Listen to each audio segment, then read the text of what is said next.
بالله من الشيطان الرجيم. الحمد لله رب العالمين والصلاة والسلام على سيد المرسلين والحمد لله رب العالمين. آج ہم سورہ قدر کے بارے میں بات کریں گے. سورہ قدر یہ مکی صورت ہے اور اس کا جو سبب نزول ہے یا یہ کہیے جو اس کی فضیلت ہے اس کے بارے میں ایک روایت ہے. مجاہد رحمۃ اللہ علیہ فرماتے ہیں کہ نبی صلی اللہ علیہ وسلم نے ایک بار بنی اسرائیل کے ایک شخص کا تذکرہ کیا، یعنی ان کا ذکر کیا جس نے اللہ کی راہ میں 1000 مہینہ جو ہے وہ اسلحے سے لیس رہا ہے. یعنی 1000 مہینے تک اس بندے نے اللہ کی راہ میں اسلحے کے ساتھ کام کرتا رہا، یعنی جہاد کرتا رہا. تو مسلمانوں کو جب یہ پتہ چلا تو بڑا تعجب ہوا. تو اللہ تعالیٰ نے یہ صورت نازل فرمائی اور فرمایا یہ صورت یعنی یہ رات اس سے بہتر ہے جس نے 1000 مہینے تک اسلحہ پہنے ہوئے تھا. یعنی وہ بنی اسرائیلی شخص جو 1000 مہینے تک اللہ کے راستے میں جہاد کرتا رہا، جس کی وجہ سے اس کو بہت فضیلت حاصل ہوئی. تو مسلمان جو ہے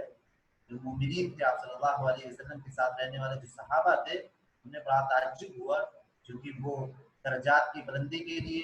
اور نیکی میں آگے بڑھنے کے لیے بڑا شوق رکھتے تھے. تو کہنے لگے اے اللہ کے رسول، تو اس طریقے سے تو وہ شخص جو ہے بہت زیادہ بلند درجے پہ پہنچ جائیں گے، ہم لوگ کیا کریں گے؟ تو پھر یہ صورت نازل ہوئی اور بتایا گیا کہ لیلۃ القدر نام سے ایک رات ایسی ہوگی جو 1000 مہینوں سے زیادہ افضل ہوگی. تو اگر اس میں آپ عبادت کرو گے تو وہ آپ اس درجے تک پہنچ سکتے ہو، بلکہ آپ اس سے بھی زیادہ آگے پہنچ سکتے ہو. تو یہ صورت کا جو ہے پس منظر تھا. آئیے اس صورت کا جو ہے ترجمہ کرتے ہیں تو ہمیں سمجھ میں آ جائے گی کہ اس کا واضح مطلب کیا ہے. اعوذ باللہ من الشیطان الرجیم، بسم اللہ الرحمن الرحیم. انا انزلناه في ليلة القدر. انا انزلناه، یقیناً ہم نے اس کو نازل کیا. یہاں اس کو جو ہو ہے ضمیر اس کو کا مطلب یہ ہے کہ قرآن کو، یعنی ہم نے قرآن کو قدر کی رات میں نازل کیا. حدیث شریف میں آتا ہے کہ یہ قرآن کا جو نازل کرنے کا مطلب ہے اس سے 2 مطلب ہو سکتے ہیں. پہلا مطلب یہ ہے کہ اللہ تعالیٰ نے پورا کا پورا قرآن فرشتوں کے حوالے کر دیا اس رات،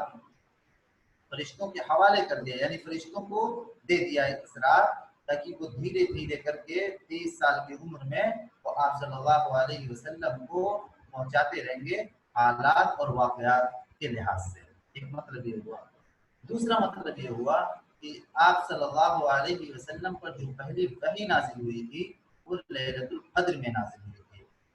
جیسا کہ قرآن میں خود آتا ہے کہ شہر رمضان الذی انزل فیہ القرآن، کہ رمضان کے مبارک مہینے میں قرآن کا نزول ہوا ہے. اس کا مطلب یہ ہوا کہ لیلۃ القدر میں جو ہے اس کا نزول ہوا.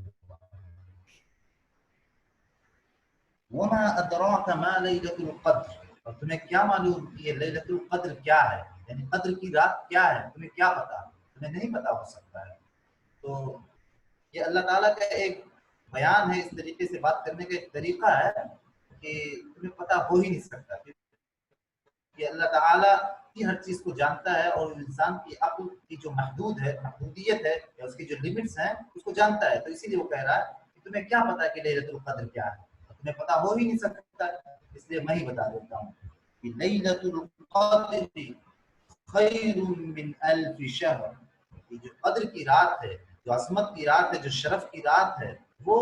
1000 سال 1000 مہینوں سے افضل ہے. الف شہر کا مطلب 1000 مہینہ، یعنی 1000 مہینے سے افضل یہ لیلۃ القدر کی رات ہے. تنزل الملائکۃ والروح فیہا بإذن ربہم من کل امر،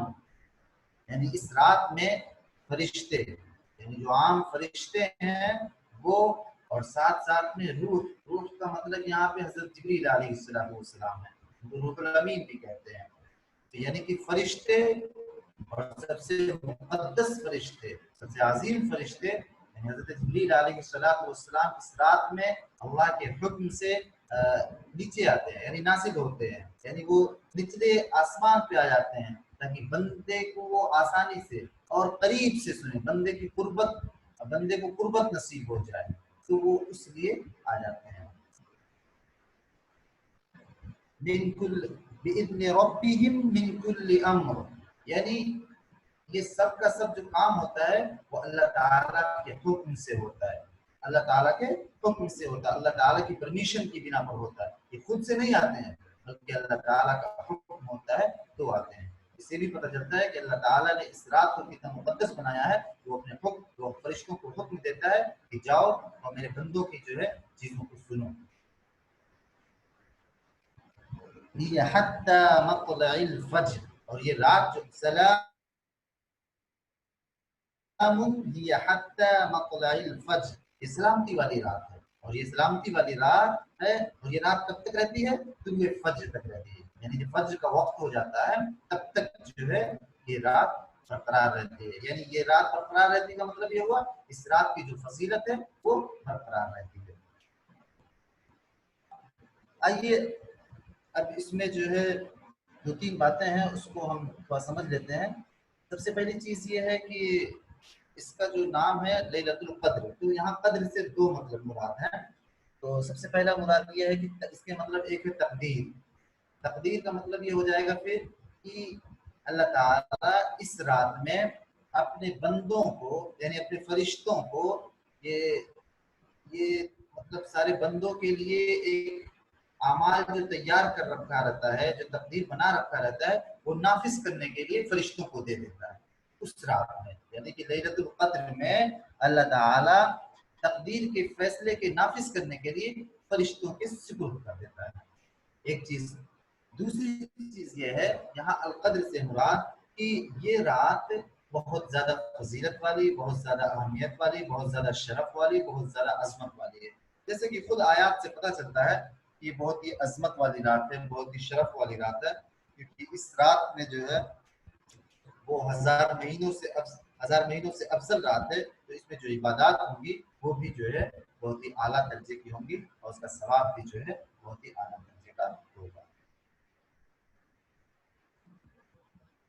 اور یہ رات، پھر ایک سوال آتا ہے کہ یہ رات کب آتی ہے، تو حدیثوں میں اس کی کئی راتوں کا تذکرہ ہے، لیکن علماء کا بھی اس میں کافی اقوال ہیں، لیکن سارے علماء کا آلموسٹ اسی میں ہے کہ مطلب یہ طاق راتوں میں آتی ہے، اخیر عشرے میں، یعنی جو ہے 21 سے لے کے 29 تک کی جو راتیں ہیں اس میں سے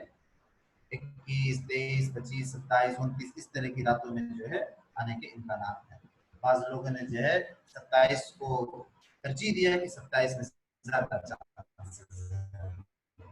لیکن یہ رات فکس نہیں ہے، ایگزیکٹلی کوئی رات نہیں بتا دی گئی، اس لیے نہیں بتائی گئی تاکہ جو ہے بندہ جو ہے ثواب کو زیادہ کمانے کے لیے یا عبادت میں زیادہ وقت گزارنے کے لیے وہ ایک رات کے بجائے وہ 5 راتوں پر جو ہے گزار سکتا ہے۔ تو کوئی شخص اعتکاف کرتا ہے تو بہت امکان کیا 100% ہے کہ جو ہے اسے یہ رات نصیب ہو جائے گی۔ اس رات کے بارے میں ایک فضیلت آتی ہے کہ من قام لیلۃ القدر ایمانا واحتسابا غفر له ما تقدم من ذنبه، کہ جو شخص بھی اس رات کو قیام کرے گا، قیام کا مطلب یہ ہے کہ وہ تہجد پڑھے گا یا قیام کر کے کھڑے ہونے کی حالت میں کچھ بھی عبادت کرے گا ایمان کے ساتھ اور جو ہے ثواب کی امید کے ساتھ، تو اللہ تعالیٰ جو ہے اس کے جو ہے پچھلے گناہ اور اگلے گناہ معاف کر دیں گے، تو یہ اس رات کی فضیلت ہے۔ اب آئیے اس سے جو بنیادی جو ہمیں سبق ملتا ہے اس پر بھی بات کرتے ہیں، تو ایک باتیں ہیں اس کو بھی ہم انکلوڈ کر دیتے ہیں یہاں پر۔ سب سے پہلی چیز یہ ہے کہ جب بھی کوئی کار خیر ہو یعنی اچھا کام ہو یعنی عمل صالح کرنا ہو، تو عمل صالح کرنے میں ہمیشہ جو ہے سبقت کی کوشش کرنی چاہیے، یعنی کمپٹیشن یہاں پر الاؤ رہتا ہے، اور نہیں بلکہ کو جو ہے مستحب ایک طریقے سے آپ سمجھ لیجیے کہ آپ اچھے کام کرنے کے لیے جو کمپٹیشن کریں کہ کس طریقے سے ہم جو ہے زیادہ سے زیادہ عبادات کر کے زیادہ سے زیادہ کار خیر کر کے زیادہ سے زیادہ لوگوں کی مدد کر کے اس طریقے سے جو ہے ہم اعلیٰ درجہ اللہ تعالیٰ کے نزدیک حاصل کریں. دوسری چیز یہ ہے کہ لیلۃ القدر کی فضیلت جب اتنی زیادہ ہے تو ہمیں اسے مس نہیں کرنا چاہیے. ہمیں کوشش کرنا چاہیے کہ اس رات کو کسی بھی طریقے سے جو ہے ہمیں پانے کی کوشش کرنی چاہیے اور اس میں عبادت کرنی چاہیے. تیسری چیز یہ ہے کہ اس میں قرآن کی جو فضیلت بتائی گئی ہے اور قرآن کے جو نزول بتایا گیا ہے اس سے بھی اس رات کی جو اہمیت ہے اور اس سے خود قرآن کی بھی جو اہمیت ہے وہ بھی بہت اہم ہے. اس سے ہمیں قرآن کو بھی اپنے سامنے ہمیشہ رکھنا چاہیے. قرآن کی تلاوت ہو یا قرآن کا سمجھنا ہو یا قرآن کے میسیجز کو دوسروں تک پہنچانا ہو اسے بھی ہمیں اس کے ذریعے سے جو ہے ہمیں سبق ملتا ہے اور اسے اپنی زندگی میں کرنا چاہیے. وآخر دعوانا الحمدللہ.